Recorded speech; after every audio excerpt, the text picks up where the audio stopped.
तो आदाब, नमस्कार, गुड इवनिंग, सत श्री अकाल। एक बार फिर आप तमाम लोगों का स्वागत है। तो पूरी फैमिली अच्छी होगी, मौसम। अब आते हैं आज की कहानी के ऊपर, और इत्तेफाक से ये कहानी भी गुजरात की है।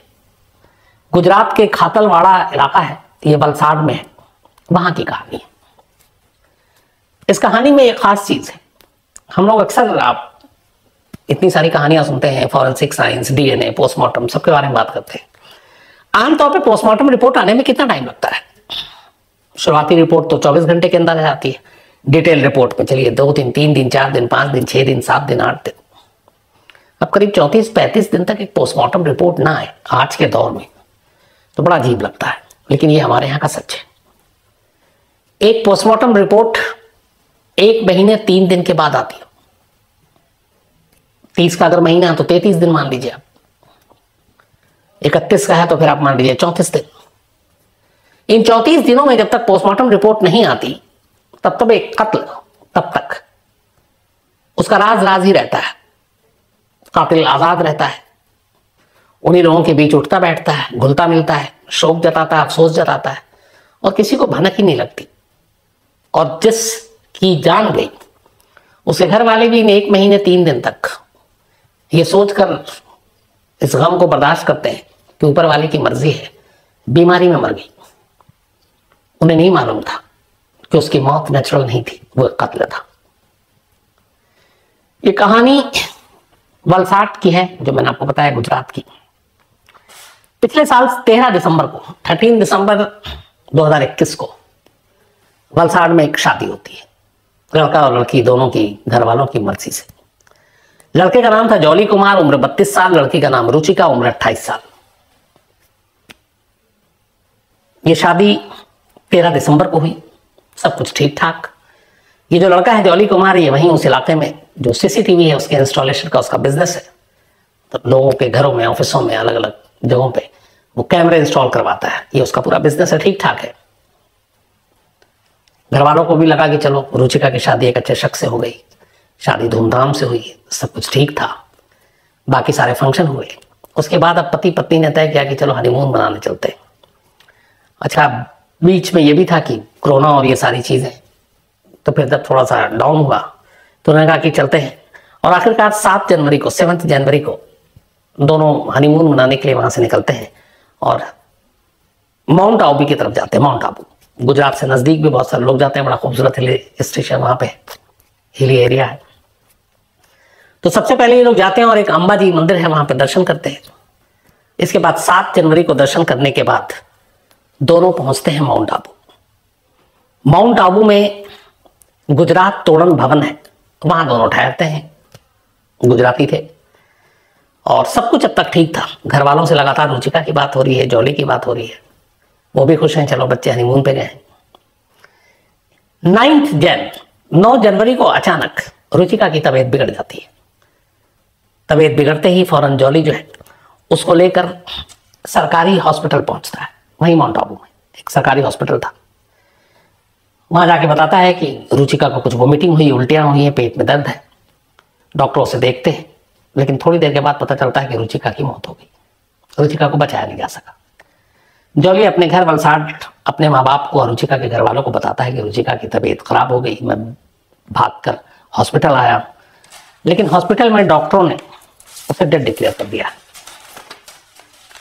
अब ये सुनकर घर वालों के ऊपर पहाड़ टूट पड़ा। अभी अभी शादी हुई, जिसने भी सुना उसको बड़ा अजीब कि मतलब 27 दिन भी नहीं हुए शादी को, बल्कि ठीक शादी के बाद का 27वां दिन था जिस दिन ये मौत की खबर आई। अब घर वाले भागे हुए पहुंचते हैं माउंट आबू। वहां पोस्टमार्टम के बाद रुचिका की लाश घर वालों को सौंप दी जाती है। जॉली अपनी पत्नी की लाश बाकी जो घर वाले थे उनके साथ लेकर वापस वलसाड पहुंचता है। रुचिका का अंतिम संस्कार कर दिया जाता है। अब इस दौरान में एक नई नवेली दुल्हन की इस तरीके से अचानक हनीमून पर मौत हर एक को बड़ा मतलब उनके लिए बर्दाश्त करने वाली चीज नहीं थी कि एक अच्छी लड़की, ठीक ठाक, सेहतमंद, उसकी अचानक मौत हो गई। धीरे धीरे वक्त बीतता है। जॉली को भी लोग देखकर मान रहे हैं कि अपनी बीवी की इस तरीके से मौत पर उसे बड़ा सदमा लगा है, और बिल्कुल अभी नई शादी हुई बेचारे की, अभी अभी पत्नी की मौत हो गई। अगले 1 महीने 3 दिन तक सब शोक मना रहे हैं, बाकी जो रस्में थी वो पूरी हुई। जॉली भी उसी तरह शोक में, वियोग में, बीवी के जाने का अफसोस, सब कुछ ऐसे ही चल रहा है। घर वाले ने भी मान लिया, आखिर धीरे धीरे वक्त जो है वो बहुत बड़ा मरहम होता है कि चलो यही उम्र लिखी थी, रुचिका की मौत हो गई। इधर रुचिका की जब हॉस्पिटल सरकारी पहुंची थी 10 जनवरी को पोस्टमार्टम हुआ था। पोस्टमार्टम के बाद डॉक्टरों ने उसकी डिटेल रिपोर्ट, जो बाकी जो उनकी अपनी इन्वेस्टिगेशन थी वो शुरू हुई। रिपोर्ट आई 1 महीने 3 दिन बाद, 2 दिन पहले। अब जब रिपोर्ट आई, डॉक्टरों को भी लगा कि अब नेचुरल डेथ थी, आई थी, उल्टी होती, पेट में दर्द था, चली गई, कोई न गोली न चाकू, किसी चीज का कोई मतलब नहीं है, तो फिर ऐसा कुछ होगा नहीं, तो वो भी बेफिक्र थे। लेकिन यहीं पे सिस्टम पे भी सवाल उठता है कि 1 महीना 3 दिन के बाद आज के इस दौर में 21वीं सदी में पोस्टमार्टम रिपोर्ट आ रही है। आखिर इतना डिले क्यों, इतना वक्त क्यों लग रहा है, कोई पूछने वाला नहीं है। लेकिन जब ये पोस्टमार्टम रिपोर्ट उस सरकारी अस्पताल के डॉक्टरों के पास पहुंचती है जिन्होंने इसका पोस्टमार्टम किया, तो अचानक वो चौंक उठते हैं। पोस्टमार्टम रिपोर्ट में साफ साफ लिखा था रुचिका की मौत न बीमारी से हुई, न पेट दर्द से हुई, न उल्टी से हुई, बल्कि उसे मारा गया है। मारने का जो तरीका लिखा हुआ था और जो चीजें पोस्टमार्टम रिपोर्ट में बाहर आई, उन्होंने सोचा कि उससे पहले अपनी डॉक्टरी के पेशे में भी उन्होंने ऐसा नहीं देखा।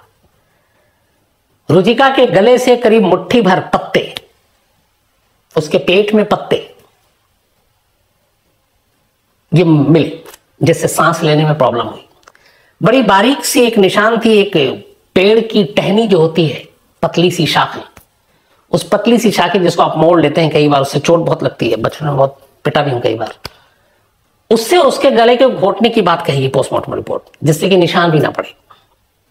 पोस्टमार्टम रिपोर्ट के मुताबिक रुचिका की जो मौत हुई वो ये थी कि उसके गले से लेकर, मुंह से लेकर गले तक पत्ते भरे थे, उसके पेट में भी पत्ते थे, सांस नहीं ले पा रही थी उन पत्तों को, और वो पत्ते इस तरीके से थे ऐसा लगा था जैसे उसके मुंह में किसी ने ठूसा है।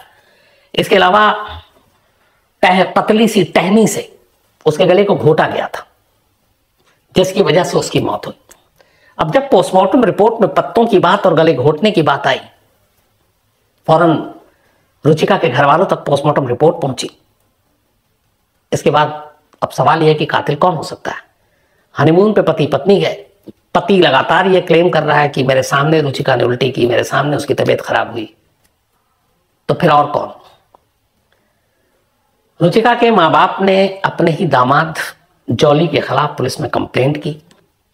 चूंकि कत्ल रुचिका का माउंट आबू में हुआ, इसलिए उनकी टीम, वो लोग पहुंचे माउंट आबू, वहां की पुलिस में रिपोर्ट दर्ज की, और उनकी इस रिपोर्ट और पोस्टमार्टम रिपोर्ट, उनकी कंप्लेंट और पोस्टमार्टम रिपोर्ट के बाद पुलिस ने रुचिका के कत्ल का मामला दर्ज किया और जॉली को गिरफ्तार किया। अब सवाल ये था हर एक के मन में कि आखिर एक शख्स जिसकी शादी को अभी सिर्फ 27 दिन हुए हैं, अपनी ही बीवी को उसने क्यों मारा, पहला। दूसरा, यह कत्ल करने का तरीका उसके दिमाग में कहां से आया।